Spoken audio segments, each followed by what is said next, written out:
This video will make you feel the adrenaline rush, intense anxiety, intense fear, impaired concentration and hallucinations. A moment in reflection. Bill drove through his neighborhood and wondered if it should feel different. He rolled down his windows, curious if he would hear people cheering, or nature thriving louder than usual. But he didn't. It was the same as it had always been, which was more unnerving than anticipated. The song on the radio ended, making way for the same PSA he'd heard a dozen times today. It's a small price to pay for the safety of our reality. A woman's soothing voice was followed by a man's firm statement. And it's the right thing to do. Bill rolled his eyes and turned off the radio.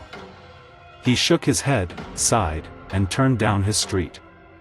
It was crowded, more than any trash day, as each neighbor piled their curbs with mirrors of all shapes and sizes. Various sheets and blankets covered them, taped and fastened securely so as not to be blown away. Yeah, thought Bill, our whole reality would end if a squirrel saw its reflection. He scratched at the dry skin beneath his untrimmed beard as he pulled into his driveway. He took the keys from the ignition and let his head drop onto the headrest behind him. A moment, he told himself, that's all he needed was a moment. He was fine. The slam of a nearby door jerked him from his rest. He collected himself, before looking towards the source of the noise, and saw his neighbor carrying a large mirror down his porch steps.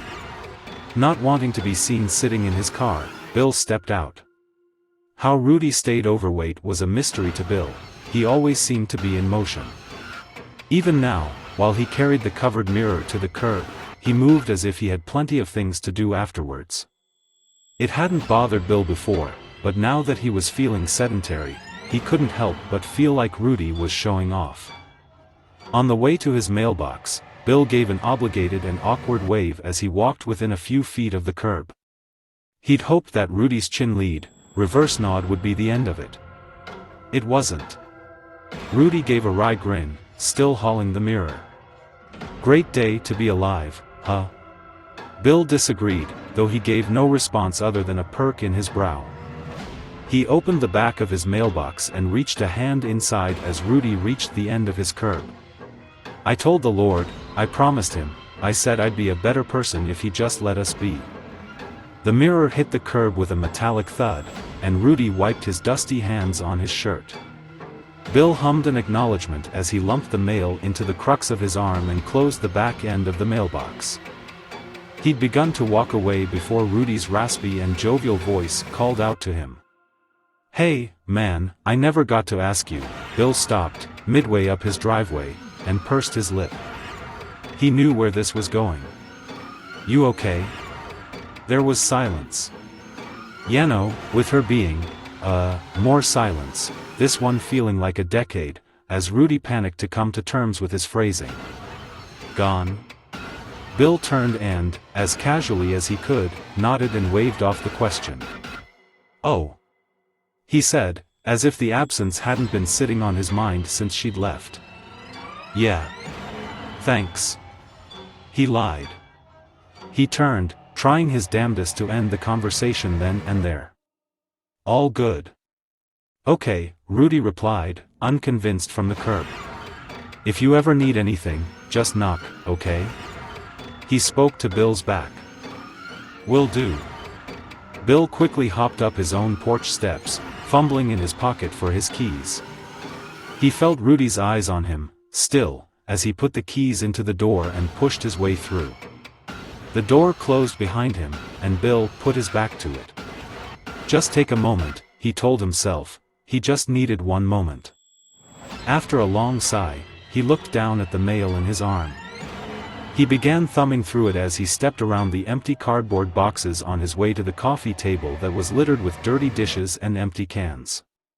After a large, pink postcard, with bold black font that read, "Cover and discard your mirrors," another envelope struck Bill's attention. To anyone else, it would have been considered junk mail, a small envelope that could have been easily discarded by anyone else. Even its intended recipient would have recognized it as junk mail and thrown it in the trash. But to Bill, it may as well have been a wildfire. His hand dove into his pocket and pulled out his phone, redialing one of the few recent calls he'd made. He didn't wait for the conversation to escalate, nor did he wait for the post office employee to finish introducing themselves. Only seconds after the call had been answered, Bill erupted. "I have been trying to tell you people that Alyssa Parker doesn't live here anymore. I don't understand why I have to call 3 times before you get it through your thick heads and change her damn address." There was a pause on the other end of the line before the voice responded, sheepishly. I can look into that for you, sir. Would you please provide the address in question?" "It's 25, North," he froze. Without thinking, he'd turned and glanced at the full-length mirror that sat in his dining room, and mid-sentence, he noticed the coffee table in the reflection was clean. No dishes sat upon it, no empty cans of beer or soda littered its top. What's more, no empty boxes sat around it. The space was as neat as the day she'd left. What's more, he didn't see his own reflection at all. "Sir?" It was a trick of the light, he thought. One step closer would fix all of this. So he took a step, and then another. "Sir, are you there?" Bill ended the call and dropped the phone to the floor.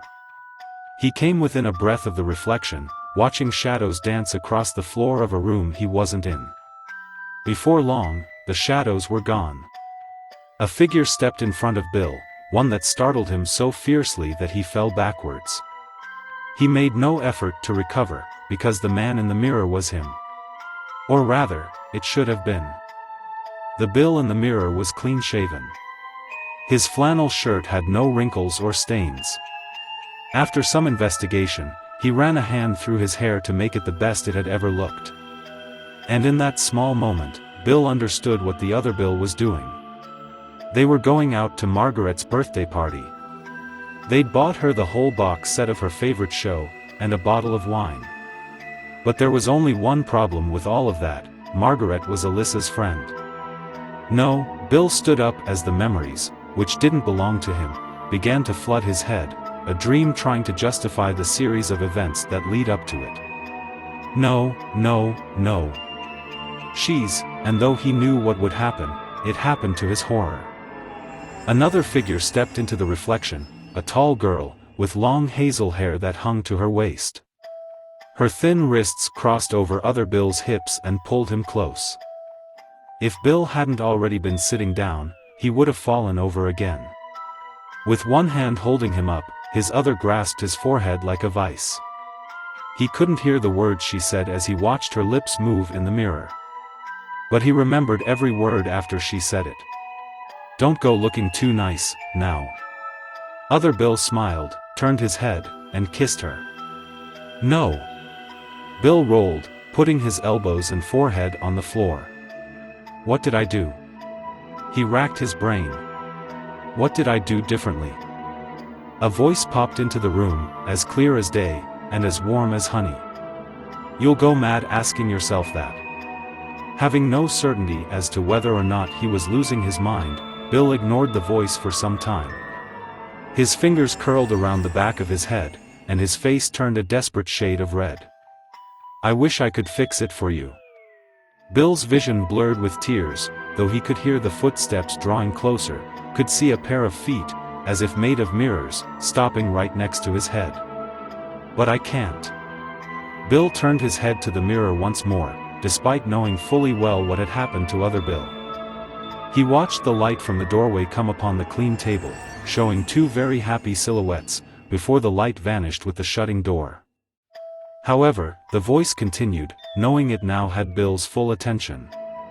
Shaking, Bill turned his head back to the figure standing beside him. A thin man, made of no skin or features, only reflection, looked down upon him. "I can tell you how to make that reality," the man pointed to the mirror, then back to the floor. "Into this one. You're him, aren't you? You're the one they stopped. Tried to stop." The man corrected. Though his face bore no mouth, nor semblance of any expression, the annoyance was prevalent in his tone. "And you're the only one who didn't listen to them. The figure knelt closer to Bill, who continued to quiver. The figure's elbows rested on its knees as its fingers tented. "I believe we can help each other, Bill," he said. "The only question is," Bill's attention turned back to the mirror. "What are you willing to do to win her back?" Thank you for listening, and don't make yourself a coward.